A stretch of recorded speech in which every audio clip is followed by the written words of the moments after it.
함께 만드는 언론 미디어 협동조합. 여기는 국민TV. 함께 만드는 언론 미디어 협동조합. 여기는 국민TV.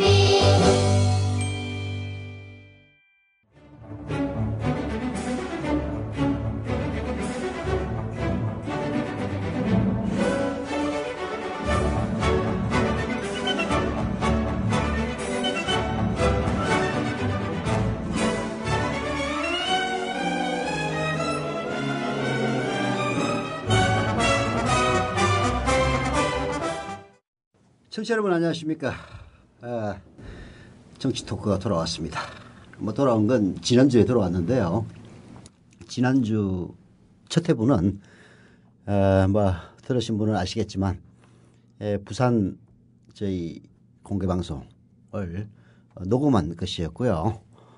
실질적인 스튜디오 정치 토크는 오늘이 처음인 것 같습니다. 늘 저와 같이 했던 한 분은 지금 멀리 가셔가지고 할 수 없이 새로운 파트너를 맞이했습니다. 조상훈 국장 나와 있습니다. 인사하시죠. 예, 안녕하십니까. 조상훈입니다. 저는 정치부 기자나 정치평론가는 아니고요. 예, 정치 뉴스 독자 입장에서 글쎄요, 여러 가지 색깔이 있을 수 있는데 우리 서영석 이사장이자 정치평론가께서 약간 진보적인 색채라고 저 나름대로 판단하고 있습니다. 저는 좀 약간 반대되는 시각에서 오늘 좀 얘기를 좀 전개를 시킬까 합니다. 괜찮겠죠? 뭘 반대? 아니 그냥 마음대로 하세요. 근데 조상훈 국장하고는 이제 같은 공간에서 일을 하고 있습니다. 이사장실이 따로 없다 보니까 저희들은 설계할 때부터 이사장실 이런 개념 없이 이제 만들었기 때문에 사무국이 들어있는 그 공간에 저와 같이 근무를 하고 있습니다. 근데 이제 같이 있다 보면은 그 사람을 자주 접하게 되는데요. 우리 조 국장은 아주 감각이 탁월합니다. 그 감각이 너무 탁월해서 그 감각의 대상이 되는 사람들이 좀 아플 정도로 탁월하죠. 그런데 이제 제가 높이 평가하는 것은 특히 이제 정치를 해석하는 이런 부분에서 일반적인 정치평론가나 혹은 일반적인 기자들이 갖고 있는 그런 시각을 뛰어넘는 그 무엇이 있습니다. 그래서 사실 제 정치도 저 혼자 할 수는 없는 거고 여러 가지 고민을 했었어요. 그래서 매주 한 명씩 파트너를 불러와서 얘기를 할까 이런저런 고민을 많이 했었는데 조상훈 국장의 그 탁월함은 물론 이제 과거에 있었던 그 김용민의 조간 브리핑이라든지 조상훈의 뉴스바 이런 걸 통해서 아마 또 애청자들은 잘 알고 있을 겁니다. 그래서 이 정치 토크를 조상훈 국장과 같이 시작하게 됐는데요. 조 국장은 이제 말하자면 보수의 시각에서 보겠다 이제 그런 얘기를 했는데 무슨 토론을 하면은 그렇게도 상관은 없지만은 예.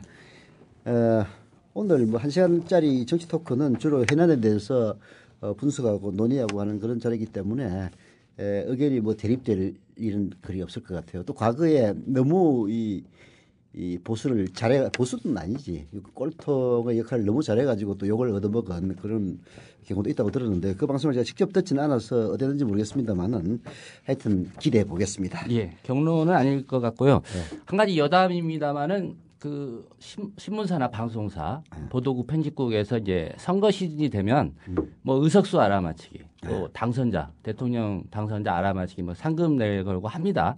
근데 제일 죽수는 기자들이 정치부 기자들입니다.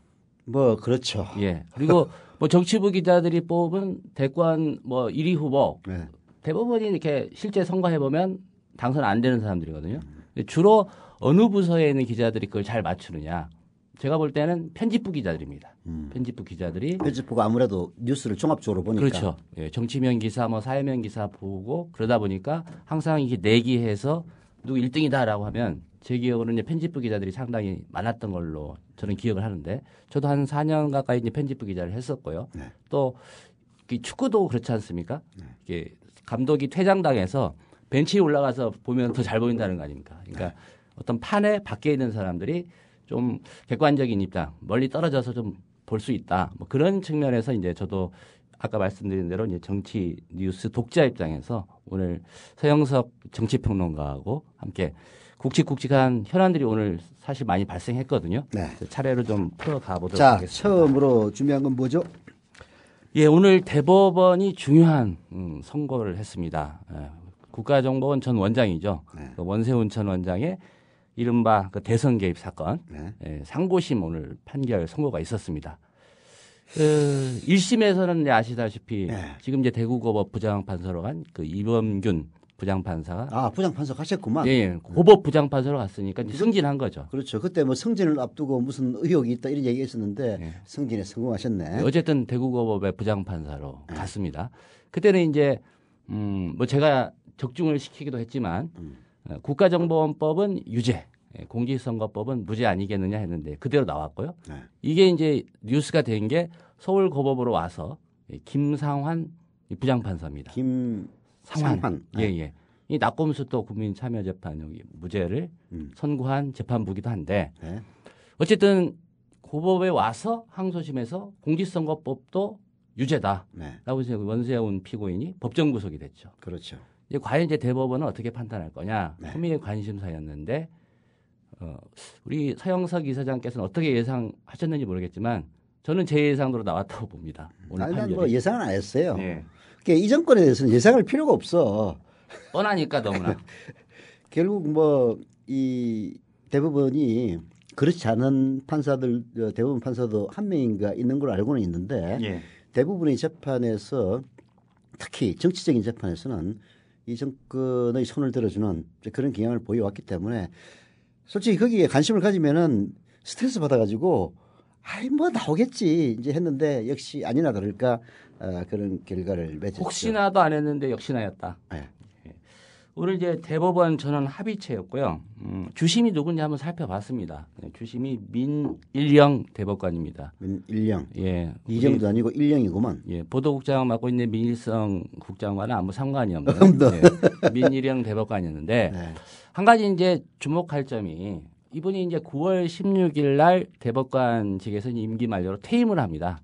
벌써부터 이제 이분의 후임에 대해서 여러 법관들, 법조인들이 함화평을 나오고 있는데 네.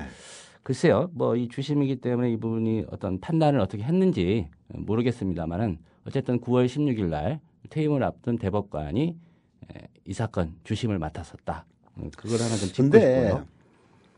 공직선거법에 대해서 뭐그 판단을 하지 않은 예. 대법원의 판결은 그야말로 기가 막힌 건데 이 기막힌 판결을 이제 퇴임을 앞둔 대법관이 했다는 얘기 아닙니까? 근데 이제 그게 꼭 사람에 따라서 퇴임을 앞뒀다 해가지고 그런 판결은 저는 안 할 것 같아요. 예. 예를 들어서 진짜로 올곧은 사람이라면 오히려 퇴임하기 때문에 올바른 판단을 또 할 수도 있단 말이에요.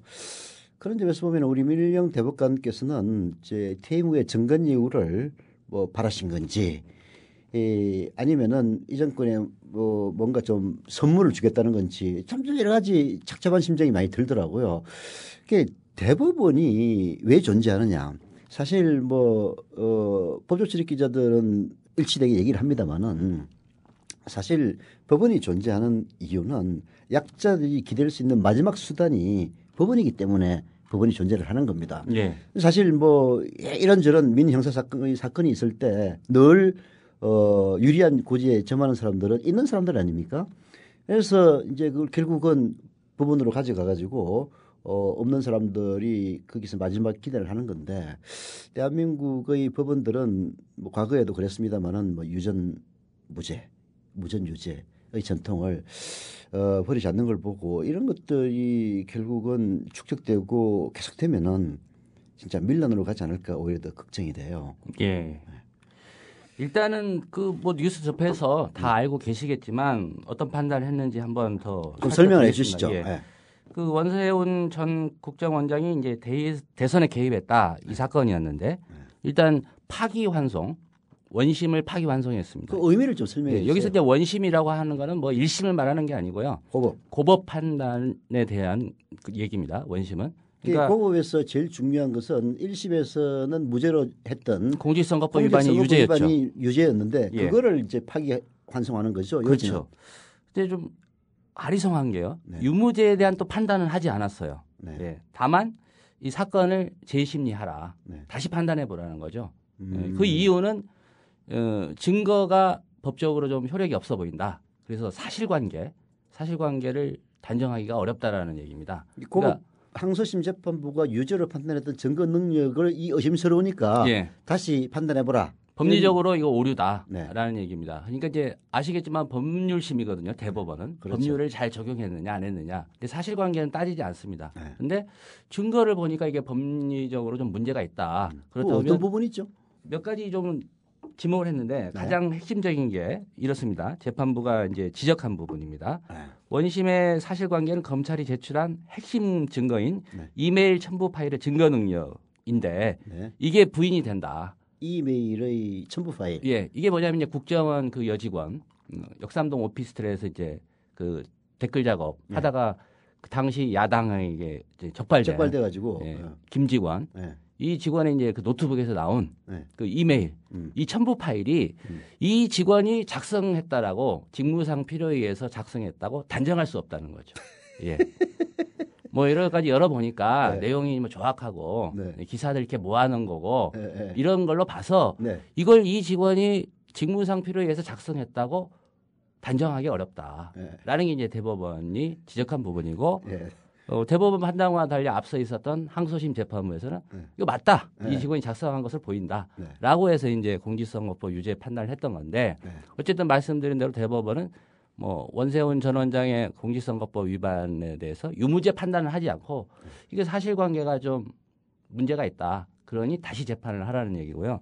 이럴 경우에 이제 서울 고법으로 가서 다시 재판을 한단 말이죠. 네. 원심을 그러면은 파기했기 때문에. 어떻게 되는 거예요? 그게 무슨 그 구속력이 있습니까? 유무죄 판단을 안 했는데. 예, 이제 법적인 용어인데 네.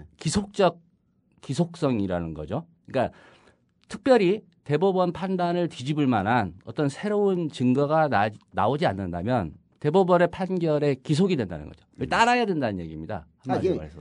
교묘하게 결국은 원세훈에게 면죄부를 줬구만. 예, 그러니까 뭐 서울 고법에서 예를 들면 이제 이 사건에 대해서 뭐 검찰이 네. 나는 대법원 그 판단에 검찰은 따를 수 없다. 그래서 이런 증거들 추가로 내면 좋은데 지금까지 검찰 수사나 이런 방향으로 봤을 때 과연 검찰이 그러겠느냐. 그렇다고 해서 네. 판단을 하는 재판부가 대법원이 이렇게 파는데 우리 판단이 옳다는 걸 입증하기 위해서 뭘 할 거냐. 것도 아니잖아요. 없잖아요. 네. 예, 그래서 뭔가 결정적인 새로운 증거가 나오지 않는 이상 예상하건대 대법원에 이제 유무죄에 대한 판단은 없었지만 형식적으로는 그렇지만 내용적으로는 이제 공직선거법은 무죄가 되지 않겠나 이렇게 좀 예단을 해보고요. 한 가지 좀 모호한 부분이 이 원세훈 피고인이 보석을 신청했단 말이죠. 네. 근데 또 보석 허가는 안 해줬어요. 네. 구속된 상태에서 그 파기환송심 심리를 받으라는 거죠. 또 이건 또 어떻게 해석해야 될지. 이게 대법원이 고도의 정치적인 판결을 내렸다라고 해석이 되네요. 예. 이게 이제 원재원 씨가 공직선거법 위반으로 확정이 된다면은 사실 박근혜 대통령의 그 정통성에 심각한 문제를 제기하게 됩니다. 그렇죠. 그 부분이 사실 관건이었죠. 그렇죠. 결국은 국정원장이 공직선거법을 위반해서 박근혜 대통령의 당선을 도운 것 아니냐. 그 덕에 대통령이 됐다. 그 네가 정상적인 대통령이냐. 이런 이제 식으로 계속 논리는 연결된단 말이에요. 그래서 대법원은 그 부분을 구제해 준 셈이다라고 그게 이제 정치적 판단이라고 보는 거죠. 예. 그런데 사실 상식적으로 생각해 가지고 그 국정원의 댓글 사건을 공직선거법 위반이 아니라고 하기에는 너무나 근거가 없단 말이에요. 일말의 양심이 남아서 그래서 보석 허가는 이제 기각시키는 이게 이제 말하는 고도의 정치적 행위란 거죠. 박근혜 대통령 정성성 문제는 해결해 주고 예. 그리고 원세훈의 제거에 대해서는 자기 나름대로 단지한다. 이런 그런 심리적인 것이 맞물려 가지고 파기환송을 하면서 보석 허가를 기각시키는 그런 나름대로의 묘수를 부렸다라고 이제 생각이 드는데요. 참 유무죄 판단도 안 하고. 예. 치사한 거죠.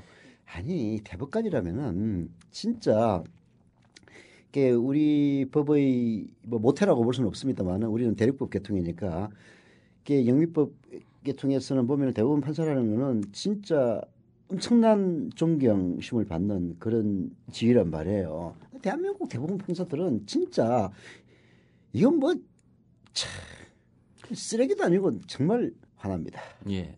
일단 인선 단계부터 좀 논란이 있죠.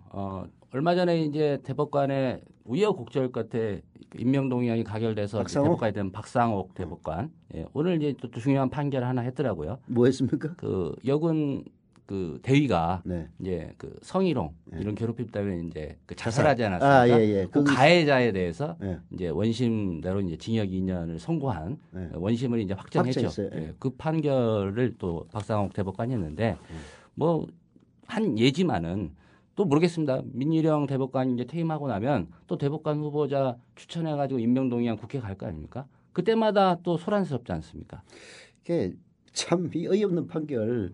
특히 뭐 야당에서 요즘 야당 너무 무력한 것 같은데 정치권 반응 어떻습니까? 예, 일단 뭐 여야라고 부르니까 네. 뻔하지만 새누리당. 예, 새누리당의 요즘 입장부터는 새누리당은 완전히 그냥 뭐 저기 국조선 노동당 같은데 분위기가. 신의진 대변인이 이제 현안 브리핑을 했습니다. 예. 저 새누리당 홈페이지에 있는 걸 제가 이제 뽑아왔는데 예. 뭐 간단합니다. 새누리당은 대법원의 판단을 존중한다. 뭐 예상했던 그런 반응이고요. 그래도 뭐 사필이 규정이다는 안 했구만. 예. 최소한의 염치는 있는지. 국가정보원은 정치적 중립을 지켜야 한다. 예, 뭐 주문도 했습니다. 당연한 얘기죠. 어떠한 경우에도 정치적 개입은 있어서도 안 되고 있을 수도 없다. 뭐 이런 좀 짤막한 논평을 냈고요. 물론 뒤에 몇 가지 얘기가 더 있습니다만은 뭐더 소개할 요즘은 부분은 그거고. 없고 야당 반응이요. 예. 요새 이제 국정원 또 뒤에 얘기하겠지만 해킹 문제 때문에 지금 야당이 뭐 진상조사위원회 꾸렸지 않습니까? 안철수 의원이 그 저기 무슨 위원장 됐더만. 예, 이제 바이러스 전문가이기 때문에 메르스 때도 이제 의사 출신이라고 해서 이렇게 끼려다가 이제 문전박대 당하지 않았습니까? 못 들어가고 저 그렇죠. WHO 뭐 그 발표할 때요. 네, 뭐 요건 또 그래도 저기 우리 안철수 의원 모처럼 활약할 수 있는 그런 호기를 맞은 것 같아요. 예, 뭐 어떤 성과를 낼지는 이제 두고 봐야 될 것 두고 같고요. 봐야 되겠습니다만. 일단 야당은 이제 유은혜 대변인이 네. 오후 현안 브리핑에서 입장을 밝혔는데 뭐 국민들 대부분이 좀 이런 생각을 많이 갖지 않을까라는 그런 입장입니다. 네. 원세훈 전 국정원장에 대한 대법원 판결은 책임 회피로 매우 유감스럽다. 이런 얘기고요. 더구나 국정원이 총선과 대선을 앞두고 불법 해킹 프로그램을 구입해서 국민을 사찰했다는 정황이 속속 드러나고 있는 마당에 증거 능력을 문제 삼으며 국정원 댓글이 불법 선거 운동인지 아닌지 판단할 수 없다는 대법원의 오늘 판결은 지록 이마의 판결이라는 국민적 비난을 받았던 1심 판결을 연상시킨다. 이게 이제 유은혜 대변인 논평의 이범균 두 단락입니다. 그때 판사야 뭐 승진을 앞두고 있었다고 그러지만 퇴임을 앞둔 사람이 뭐 무슨 부귀영화를 누리려 했다고 그런지 잘 모르겠네. 그 우리 조상욱 국장은 그 이 판결을 좀 요약해서 한마디로 평가한다면 어떻게 하겠습니까? 예. 현실적인 어떤 저는 비관론의 입장에 서 있는데 어떤 정치적인 사안을 볼 때 네. 거기에 딱 들어맞는 결과다라고 봅니다. 그러니까 항소심 판결이 어떻게 보면 오히려 이례적이었던 거죠. 일탈이었네. 예, 일탈. 뭐 이제 참나. 김상환 부장판사가 뭐 개인적 일탈을 했을 리는 없고, 네. 그러니까 정서적으로 봤을 때 이례적이었다라고 이제 저는 받아들여진 거고, 박근혜 정권에서는 일탈이지. 예. 그 최동욱 검찰총장도 일탈을 해가지고 완전히 작살나지 않았습니까? 한 가지 이제 결부한다고 한다면 네. 과연 이제 그 국가정보원의 해킹 그 의혹 이게 불거지지 않았다면 네. 가정입니다만은 또 어땠을까라는 생각도 해보는데 그렇잖아요. 이 판결 나오고 또 이 문제까지 이렇게 불거진다면 이제 국가정보원이 뉴스의 두 가지 사건으로 중심에 서는 그런 상황이 되는데 글쎄요. 대법원이 어떤 그런 고려까지 했는지는 알 수가 없습니다. 그렇지만 어쨌든 지금 국가정보원이 한참 뉴스의 중심에 서 있는 상황에서 이번 판결이 났단 말이죠. 선고가. 결론이 난 건 아닙니다. 어쨌든 간에. 근데 이제 파기 안성했으니까 그렇죠. 뭐 이제 가서- 그 어차피 기속성인지 뭔지 있다고 그러니까 예. 결국은 공직선거법 위반 부분은 무죄로 판결을 하겠죠. 예. 이 대법원이 박근혜 대통령을 위해서 아주 한상 차려준 거다. 이런 결론을 낼 수가 있겠습니다. 참 한심한 현실이 있죠. 뭐 새누리당도 아까 내가 그 얘기했습니다만은 북한의 북조선 노동당 같은 이런 분위기를 풍기는 판에 뭐 대부분이라고 뾰족할 수가 있겠느냐 이런 얘기를 할 수 있겠는데요. 참 참담한 현실입니다. 예. 자 다음 주제로 넘어가죠. 이제 국정원 얘기 뭐 더 해야 될 것 같습니다. 해킹. 예, 해킹. 해킹하니까 내 어디 기사를 봤는데 그 어디 기사였더라? 미래다음 기사였는데 예, 지금 그 이탈리아의 해킹 그룹인가요? 해킹 툴인가? 뭐 이 회사 이름이 뭐였지? 해킹팀, 이탈리아 해킹팀. 예. 해킹팀의 그 툴, 그 국정원이 그 저기 돈 주고 샀던 그 해킹 툴, 해킹 도구는 이 삼성폰에는 잘 듣는데 아이폰은 잘 안 듣는답니다. 예. 뭐 보도에도 보니까 예. 안 뚫리는 건 아니고요. 예. 어쨌든 그 iOS, 아이폰의 그 운영 체계가 더 좀 뭐랄까 해독하기가 해킹을 해서 좀 더 어렵다는 거죠. 더 어렵고 그 어떤 기사인지는 잘 기억은 안 나는데 그 아이폰도 뭐 iOS 7, 8 해가지고 계속 이제 진화되고 있는데 최신 운영 체계는 지금 뚫지 못하는 걸로 나오더라고요. 예. 어느 쪽에 저 통신기기 판매 대리점 보니까 아이폰만 나가고 있다. 뭐 그런 얘기도. 아니 그러니까 국정원 뭐 이 정권 삼성과 그렇게 휴작돼가지고 온갖 특혜를 주면서 정작 삼성에서 지금 가장 그 수익원이 되는 게 휴대폰 아닙니까? 예. 휴대폰 사업을 망쳐놓고 있는 거예요. 이제 이렇게 되면 누가 저기 그 갤럭시 살려고 그러겠어요. 아이폰 사지. 삼성전자가 뭐 국가정보원 상대로 손배소. 손해배상 소송을 청구해드릴 판이야. 근데 뭐 아니, 나도 하겠습니까? 저기 지금 갤럭시 2인데 이게 좀 그래요. 자식들이 참 나 이게 의심인데. 여기서 자식들은 이제 이건희 자식들 말씀하시는 거죠. 아니요. 뭐 하여튼 누구라고 특정 안 하겠는데.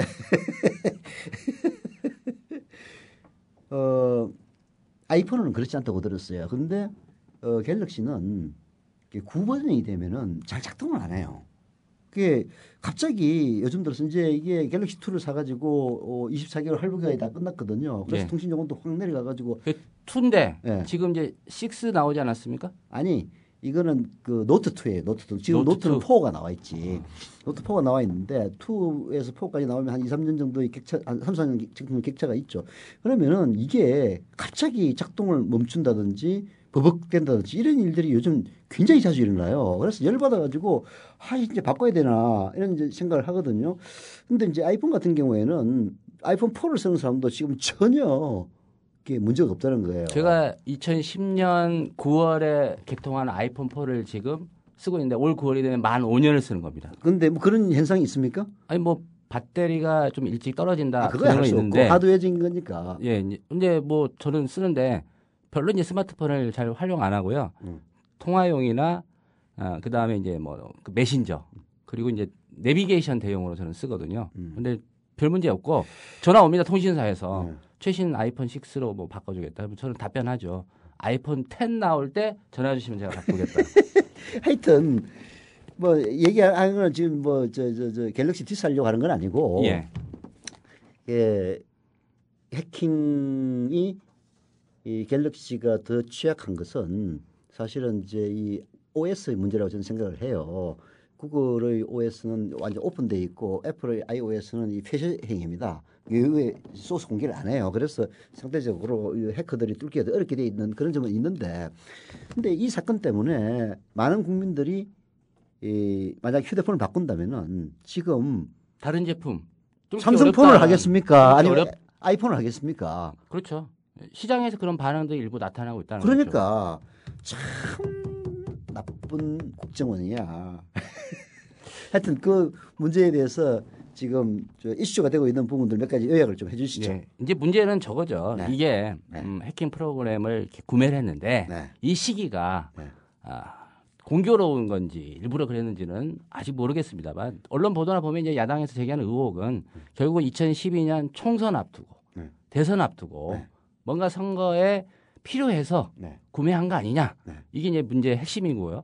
지금 새정치민주연합이 아까 말씀하셨듯이 그 바이러스 컴퓨터 바이러스 전문가인 안철수 전 공동대표를 지금 위원장으로 해가지고 진상조사위원회를 꾸렸단 말이죠. 네. 뭐 국정원 상대로 이제 진상조사를 한다고 하는데 네. 국민들은 많은 의혹을 갖고 있죠. 이 문제 어떻게 해결되나. 근데 과거에 또 예를 돌아보면 뭐 야당이 주도적으로 나서서 특검 얘기 또 나올 수도 있습니다. 근데 과연 제대로 매듭진 게 있느냐라고 봤을 때 또 새누리당은 또 벌써부터 그렇게 나오지 않습니까? 이 정쟁화하고 있다. 해야 돼요. 뭐 국가 안보와 관련된 문제를 정쟁거리로 만들어서 지금 야당이 정치 공세를 하고 있다. 아니 왜 정쟁이야? 그 하필이면 왜 대선 총선 때 구매를 해? 그 설명 좀 해보라고. 그리고 뭐 첨부 파일을 보면은 무슨 맛집 뭐 어쩌고 저쩌고 뭐 그다음에 또 뭐 포르노 사이트가 있다며 피싱 그 URL 피싱을 하는데 아니 도대체 나원 말 되는 얘기를 해야지. 어쨌든 국민제국은 다분히 제기할 수 있는데 이 문제를 이제 정치권 특히 야당이 어떻게 컨트롤해 나가고 어느 정도 실체적 진실에 접근할 수 있느냐가 관건인데 이제 저는 비관론 현실론적 비관론자로서 이 문제도 결국은 공방은 오가겠지만 위야무야 뭐 이보다 더 컸다고 볼 수 있는 뭐 국정원 대선 개입 문제라든가 마찬가지거든요. 최동욱 효과가 있죠. 예.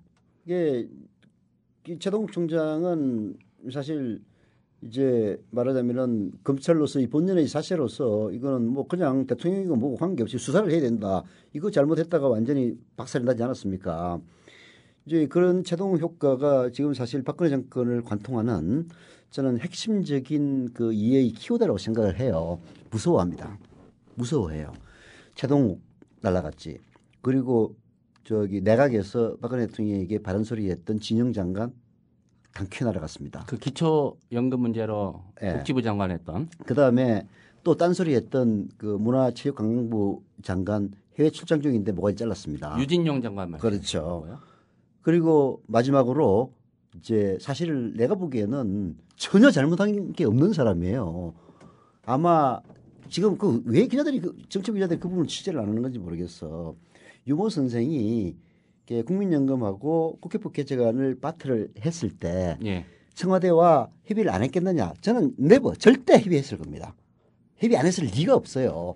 그게 뭐 지금까지 취재 경험을 미루어 보면은 여당의 원내대표가 특정한 문제, 특히 야당과 파트를 성사시킬 때는 청와대 재가를 반드시 받습니다. 청와대 재가를 저는 받았다고 봐요. 다만 이제 그 박근혜 대통령의 재가를 직접 받을 수는 없으니까 누구를 통해서 저는 그 어떤 사인은 받고 바꿔도 된다. 사인을 받고 했을 겁니다. 뭐 비서실장이라든가. 네, 누군지는 모르지. 근데 그 보고를 박근혜 대통령이 직접 들었을 때 아마 또 그것도 두 가지 가능성이 있는데 직접 들었는데도 아 그래? 라고 넘어갔을 수도 있고 근데 이제 일단 넘어가고 나서 누군가로부터 그 큰일 납니다. 보고를 들었다든지 아니면 미리 아 이건 안 됩니다. 보고를 듣고 나가를 시켰다든지 저는 이제 그런 식이 됐다고 보거든요.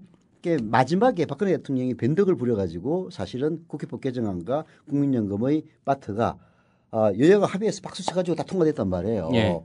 그게 이제 뻐그러진 건데 그리 되면은 사실은 그 유 선생은 박근혜 대통령 변덕의 희생자에 불과한 거거든요. 그렇잖아요. 유승민 전 원내대표. 네. 유 선생. 유 선생. 왜 선생인 거죠, 근데? 그냥 유승민이 이름이 갑자기 생각 안 나가지고. 예. 아니 또 유시민이라고 오해하는 분도 있을 것 같아서. 유 선생. 예. 유승민 전 원내대표. 대구 동의리 지역구입니다. 예. 예. 자 그런데 그 변덕에도 불구하고 완전히 배신자로 몰아가지고 박살을 내지 않았습니까? 그것도 결국은 찍히면 죽는다. 이게 결국은 최동욱 효과의 연장선에 있는 거죠. 그래서 지금 뭐 분위기가 보니까 그 우리 저 옛날 현장에서 취재할 때 같이 취재했던 성한용 한겨레신문 선임 기자가 박근혜 대통령의 조폭 수직 계열화를 주문했다라고 했는데 정말 잘 쓴 표현이에요.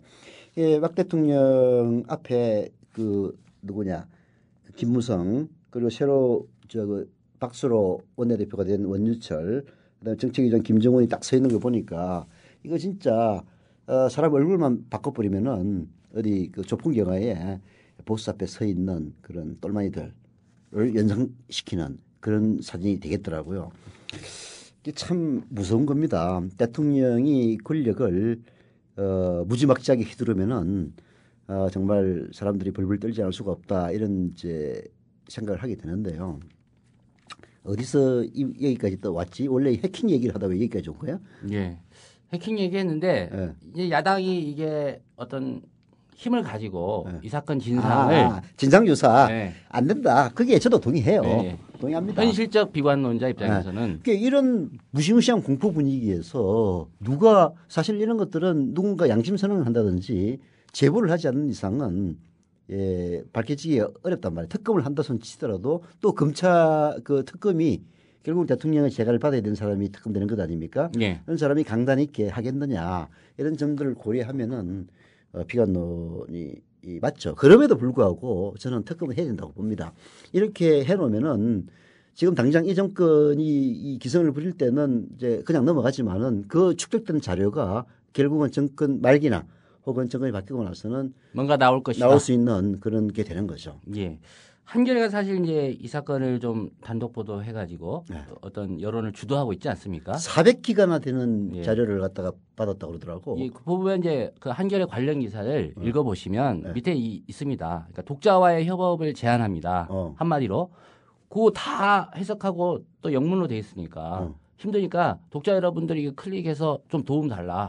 거기서 뭔가 소스를 발견하면 제보해주면 기사화하겠다라는 얘기를 해가지고 요거는 어떻게 보면 이제 그 언론 소비자 저희 이제 미디어 협동조합 같으면 이제 뭐 조합원들 중에 영어 잘하시는 분 또는 이런 IT나 뭐 해킹 분야의 전문가이신 분들이 도와주면 된다고 보거든요. 그러니까 한겨레의 이런 제안은 상당히 좀 그렇죠. 신선한 그런 제안인 것 같고 특히 이제 이 문제 좀 반드시 풀어 헤쳐야 되겠다라고 하는 국민들 또 전문가들이 관심을 갖는다면 특검이나 검찰 수사와는 별개로 저 새로 법무부 장관 된 그 김현웅 장관인가요? 네. 그 양반이 국회에서 그 얘기했죠. 검찰 수사가 필요한지 한번 검토할 것으로 생각한다. 뭐 검토해보겠다 이런 취지로 얘기했는데 이건 너무나 명백해가지고 예. 뭐 안 한다고 얘기를 못했어 아마 그랬을 거야. 예. 이제 그런 검찰 수사와는 또 별개로 이 진짜 독자나 국민들이 뭐 네티즌 수사도 있지만 전문가적 식견을 가지고 이걸 한다고 하면 뭔가 또 튀어나올 가능성이 있네. 그렇죠. 예. 근데 그 400기가라는 게 결국은 그 해킹팀 회사의 내부 자료를 진짜 해커가 뽑아낸 자료 아닙니까? 예. 그죠? 그 400기가 속에서 뭐가 들어있는지는 400기가라는 게 참 어마무시한 그 용량입니다. 제가 책을 써봤는데 원고지 1000매 정도를 아래 한글 파일로 했더니 그게 불과 100메가도 안 되더라고요. 근데 1기가라는 게 1000메가 아닙니까? 1024메가 1024메가 예. 아닙니까? 곱하기 또 400이야. 예. 그러면은 이게 뭐 진짜 엄청난 분량이죠. 한겨레 신문의 기자들 수준으로는 400기가나 되는 이 자료를 분석하기는 실제로 어렵기 때문에 한겨레 신문 웹사이트에 가면은 이거 다 다운로드 받을 수 있게 되어 있습니다. 예. 클릭만 하면은 네. 예. 그래서 이 정치 토크를 듣는 애청자분 중에서 영어에 능통하신 분들은 한번 내려받기를 해서 쭉 한번 일별에 보다가 자기가 잘 아는 분야가 나오면은 제보하는 그런 것도 필요하지 않을까 하는 생각이 듭니다. 예. 아까 뭐 야당의 한계 말씀을 드렸지만 한계가 있다고 해서 포기하거나 안 할 수는 없는 문제거든요. 그렇죠. 이제 글쎄요 안철수 그 의원이 이제 위원장을 맡았기 때문에 지금 그 대선 후보 차기 대선 후보 지지도 조사하면 한참 아래 가 있습니다. 이번에 좀 뭔가 만회를 해야지. 뭐 안랩을 동원해서라도 뭔가를 좀 안랩을 동원하면은 그건 뭐 안 되겠지만은 뭐 자기 아는 전문가를 불러가지고 하는 거야 누가 뭐라고 하겠습니까? 아니, 본인이 진짜 뭐를 찾아내든지. 그렇죠. 예. 근데 이게 말이에요. 내 경험에 의하면은 진짜 전문가가 위원장을 맡으면 성과가 있습니다. 그게 뭐 이제 안철수 의원이 진짜 바이러스 전문가인지 그런 거는 이제 알 수는 없죠. 예. 그 초기에 그 백신을 만들었을 때는 본인이 직접 했겠지만은 그 이후에 이제 기업이 되니까 사실 손 뗀 거 아니에요. 그래서 안철수 의원 자체가 전문가인지는 뭐 이렇게 좀 살펴봐야 될 대목이긴 합니다만은 그러나 이게 진짜 뭣도 모르는 사람이 그런 위원장을 맡는 것과 뭔가 이 해당 분야에 박식한 사람이 맡는 것 굉장히 차이가 커요. 그래서 저는 뭐 농담이 아니라 안철수 위원장이 여기서 뭔가 성과를 보여주기를 진심으로 기대를 합니다. 예. 한 가지 또 걱정되는 건 너무 잘해가지고 네. 야권 내에서 또 견제하려고 이제 그만하자. 아, 그럴 리가 있어요. 그럴 일은 없다. 예. 이상적 희망론을 펴시는 우리 아니 뭐 서영석 저기 이사장. 뭐 잘 나가면 또 뭐 씹는 놈들이 생기겠지만은 그러나 이 문제를 갖고 씹기는 어렵지. 예. 그렇잖아요, 그죠? 어쨌든 한번 기대를 해보겠습니다. 네. 안철수 위원장 그리고 특히 그 한겨레 신문 독자 그리고 전문가인 국민들 예, 요거 한번 아니 우리 기대를 뭐 한겨레 신문하고 뭐 아무 관계도 없고 한겨레 신문 뭐 잘해줘봤자 우리한테 뭐 해주는 거 하나도 없지만은 사실 이제 이런 것들은 국민들이 뭔가 결집될 수 있는 그런 이제 계기는 필요하다고 저는 봐요. 미래개통자 국민 TV가 좀 잘 나가가지고 여러 여건이 좋다면 우리가 이런 걸 주도할 수도 있는데 사실 우리 역량으로는 한계도 있고 해서 억울하지만 청취자 여러분들 한겨레 신문 그 웹사이트에 가서 다운로드 받아가지고 한번 분석해서 뭔가 좀 좋은 거 있으면은 뭐 저한테 제보해 주셔도 좋고 뭐 한겨레를 위해서가 아니라 정말 이런 그 해킹을 통해서 아니 국가정보원이라는 게 뭡니까? 국가 안보를 위해서 존재하는 조직 아닙니까? 이런 사람들이 대북 정보를 캐치한다는 그 미명하에 아니 대북 정보를 하는데 왜 국내 삼성 폰이 나오면은 최신 폰이 나올 때마다 저기 이거 좀 어떻게 해킹 툴을 해달라고 얘기를 하느냐고 상식적으로 말이 안 되는 거거든요. 결국은 이제 국가정보원 주장은 그거 아닙니까?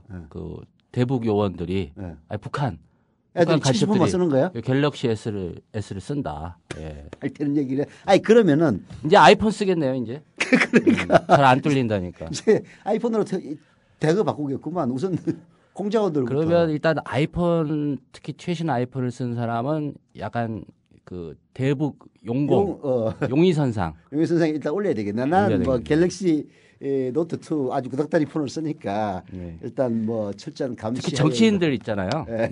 이제 보안에 민감하잖아요. 네. 아직도 2G 폰 쓰는 정치인들 많지 않습니까? 이렇게 폴더폰, 스마트폰 안 쓰고요. 일부러 2G 폰이라든가 뭐 3G 폰 쓰는 분들 많습니다. 2G 폰도 도청된다고 그러더라고. 근데 과거에 그 지금은 그 양반 뭐 하는지 모르겠는데 정행근 씨 그 국회의원 할 때 국정원에 있다가 이제 국민연금공단 이사장 가기 전에 이제 그 유명한 묵주 사건의 주인공이었던 정행근 씨가 내가 직접 들었는지 누구 전에서 들었는지 모르겠는데 제가 출입할 때 국회의원 했으니까 그 사람은 휴대폰을 한 4개 정도 갖고 다녀요.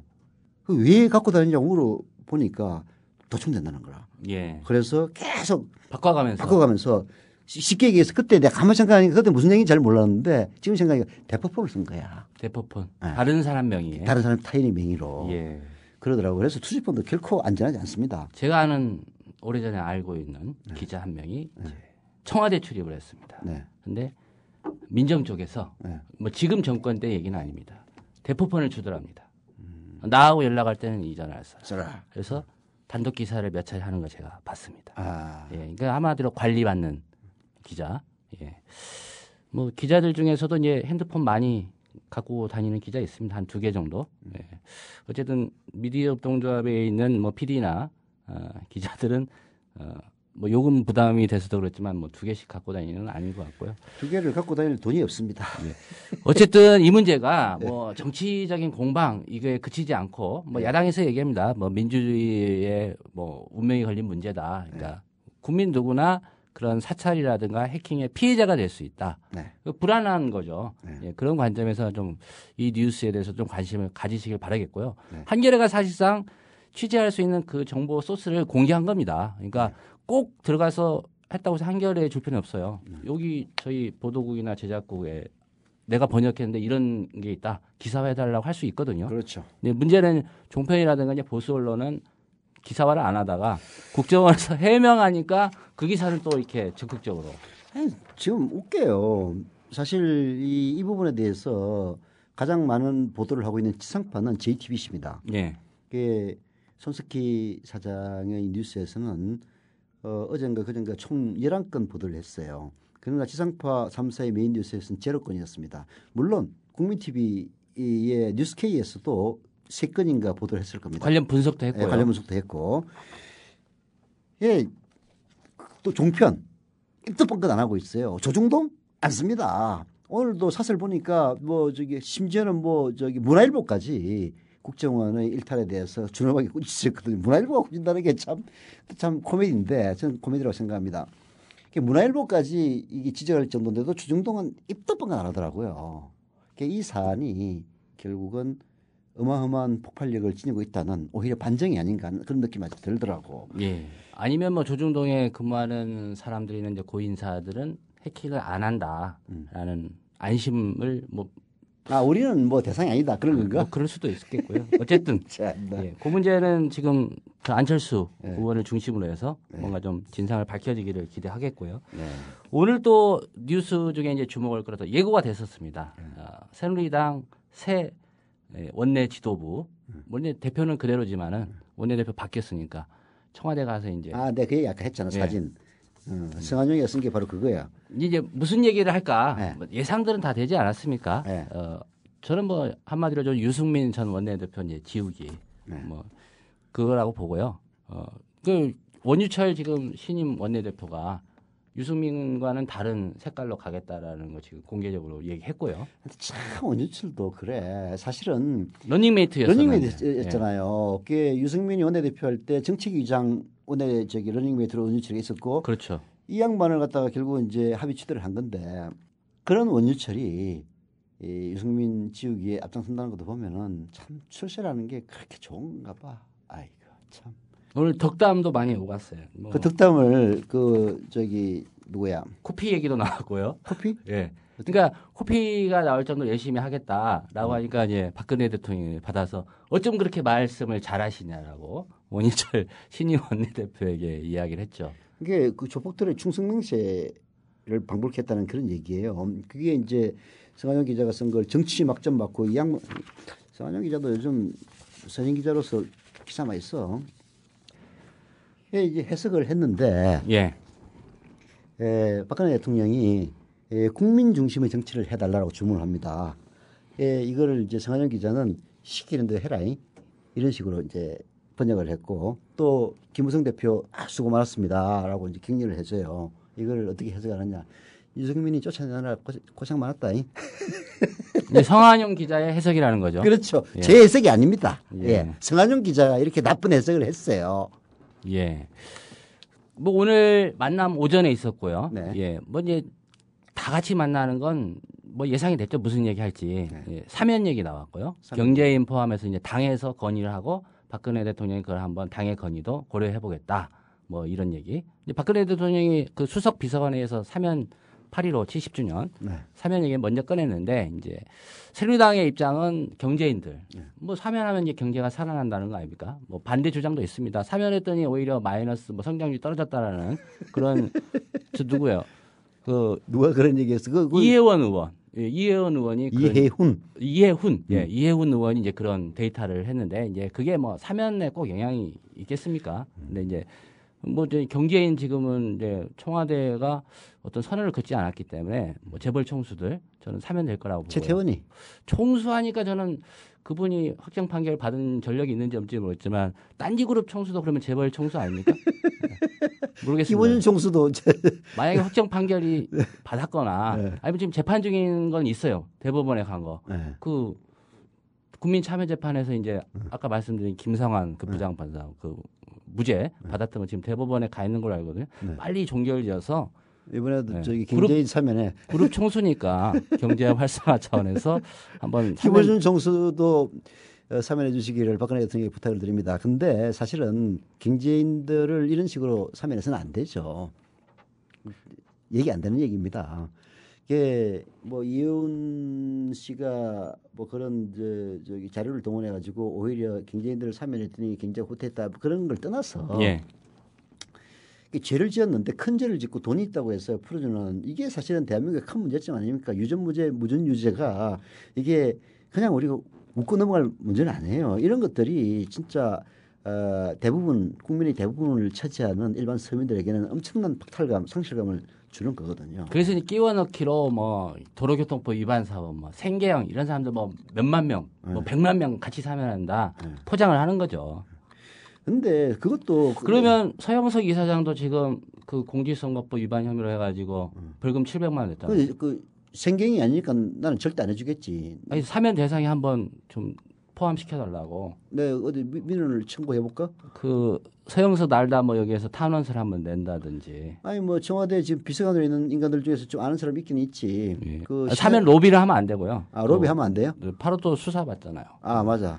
예. 사면 로비하면 안 되고 어쨌든 한번 탄원을 해보시길 바라겠고. 경제인들은 로비 안 할까 그럼? 이번에 그 지난번 뭐 저 누구야 노원평 어쩌고 저쩌고 하더만. 네. 그러면 이번에 사면하시면은 또 이 청와대에 있는 그 내시들이 또 혹시 로비 받아서 해줬다 이런 얘기 다음 정권에 나오겠네. 글쎄요. 뭐 이제 명목은 그거 아닙니까? 경제가 너무 이제 메르스 뭐 여파도 있고 해서 침체돼 있고 지금 저는 이거 왜 하는지 모르겠어요. 뭐 한은이나 뭐 민간 경제연구소도 매년 경제 성장률 전망하잖아요. 아니 석 달마다 바꿀 걸 뭐하러 전망을 해요. 그냥 순항틀이야 이 새끼들. 아니 그거 왜 하는지 모르겠어요. 경제 성장률 뭐 GDP 얼마 늘어난다. 또 매번 바꾸잖아요. 나도 하겠다 그거. 아니 근데 이제 뭐 하는 거 이유는 있죠. 이게 경제 계획을 수립하려면은 최소한 전망치는 있어야 되니까 하는데 이제 엉터리를 하다 보니까 계속 바꾸는 거지. 예. 어쨌든 지금 이제 주 이유는 경제 살리기. 근데 이제 보통 그럼 정치인은 안 할 거냐 또 여기로 들어갑니다. 그래서 이제 보도에는 나왔어요. 이게 요 사면 때가 되면 사면 대상이 되는 사람들이 저는 심리적으로 내 이름도 좀 거론됐으면 좋겠다라는 기사에 그런 심리가 있다고 봅니다. 예를 들면 과거에 이제 스포츠 저 신문을 보면요. 막 감독 바뀌고 구단 이렇게 코칭 스태프 바뀌잖아요. 그러면 이제 저 제야에서 몸을 낮추고 있던 사람들이 기자들한테 전화를 합니다. 누구누구도 물망에 오르고 있다. 한 줄만. 왜냐하면 이렇게 이름이라도 나와야 맞아 이 사람이 있었지. 그렇지. 잊혀지질 않으니까. 그렇죠. 하기 때문에 정치인들 중에서도 이제 은근히 기대하는 거예요. 나는 빼달라고 그랬어. 예. 참여정부 때 홍보수석 대변인 쓸 때마다 이 인간들이 계속 내 이름을 집어넣는 거야. 그래서 내가 전화를 해가지고 야 이 인간아 너 기자 맞아 그랬어. 야 전화 한 통만 걸어보면은 말도 안 되는 걸 알 건데 막 이름을 집어넣더라고요. 근데 이제 그런 게 기자들의 일종의 습관입니다. 예. 자기가 생각하고 있는 그 범위 내에 있는 사람들 집어넣는 거예요. 어차피 물망에 오르는 거니까 나중에 안 되면 어때? 이런 심리인데 지금 이제 정치인으로 경제인들은 뭐 얘기가 많이 나왔기 때문에 언론 보도에 이제 거론을 했던 사람이 이제 그 이명박 전 대통령 친형 이상득 씨, 이상도. 그 다음에 이제 왕차관 박영준 왕차관, 그다음에 신재민 재민이. 예, 신재민 차관까지 했죠. 장관 하려다 문화부 차관까지 했지. 하려다 못한 거고요. 그리고 이제 그 봉도사 정봉주. 정봉주 전 꽁깨. 아니 정봉주는 사실 사면을 해줘야 된다고 저는 생각해요. BBK는 이미 김경준의 관련해서 편지가 결국은 자작극이었다 이 비슷한 기사도 나오고 있지 않습니까? 네.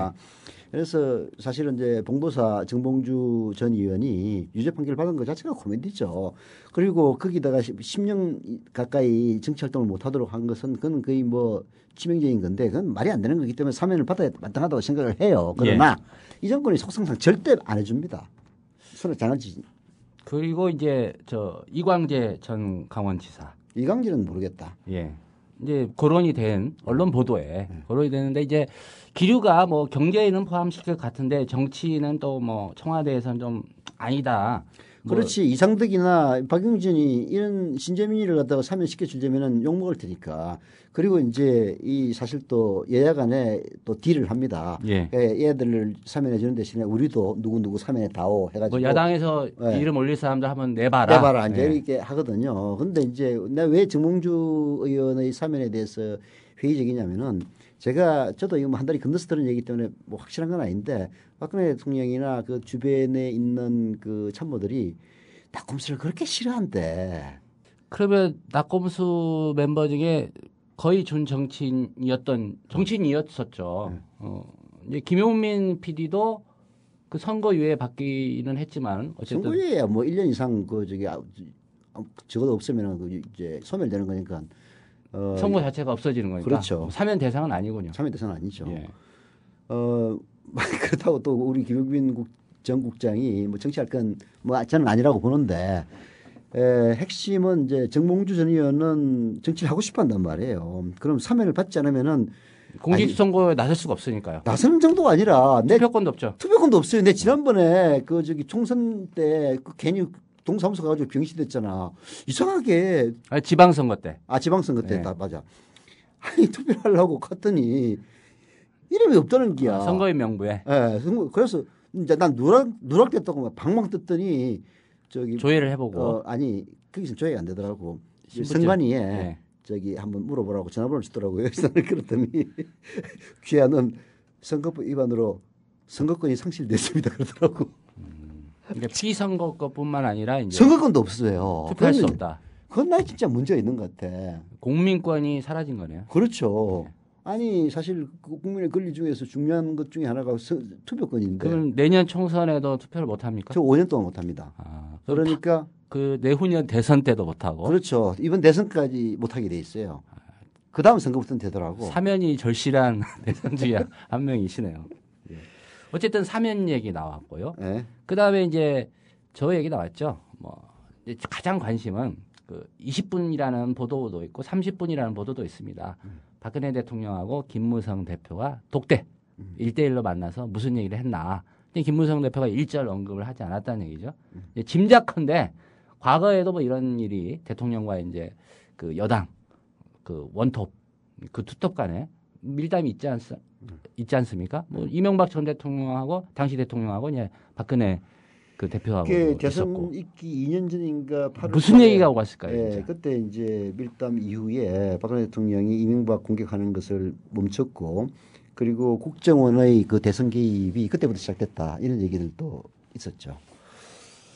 그러니까 이번에는 과연 어땠을까 하는데 참 사실 뭐 김무성 대표가 무슨 생각으로 같이 말하자면은 같은 편에 서 있었던 유승민을 쳐냈는지는 잘 모르겠습니다만은 이게 박근혜 대통령이 무슨 보장을 해줬는지 두 사람 얘기를 누가 알겠습니까? 예. 나는 저는 이번 그 정치적인 순전히 정치적으로만 볼 때 이번 유승민 제거 작전의 가장 큰 정치적 희생자는 저는 김무성이 될 거라고 봅니다. 그 이른바 순망치한.